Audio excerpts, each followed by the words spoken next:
In today's video, I'm going to teach you how to use the Shared with Me tab in Google Drive. This is a quick and clear walkthrough to help you find and review content others have shared with you without any confusion. First, sign into Google Drive using your Google account. If you're already signed in, you'll land right on your Drive home. If not, just sign in as you normally would so you can access your files. Once you're in, take a look at the left side of the screen. You'll see a sidebar with options like My Drive and Recent. In that list, click on Shared with Me. This is the dedicated space where Google Drive organizes files and folders that other people have given you access to.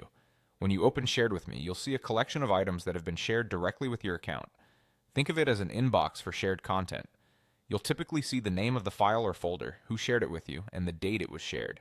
That shared by detail is helpful for context, especially if you're collaborating with multiple people or working across different projects.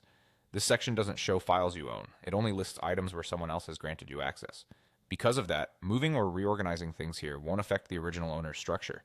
It's a viewing and access hub, not a place where you manage the owner's files. Now feel free to explore and check what's there. Click on a file to open it and review its contents. If you simply want to take a look without making changes, open it and use the built-in preview or view mode, which keeps things safe from accidental edits.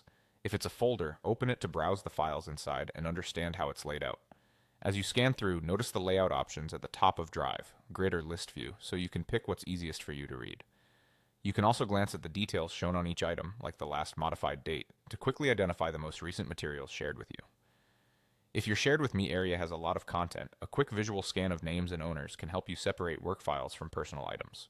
The goal here is simply to locate what you need, open it, and understand the context of who shared it and when. With that, you're ready to confidently navigate Shared with Me, find your shared files and folders, and get right to work.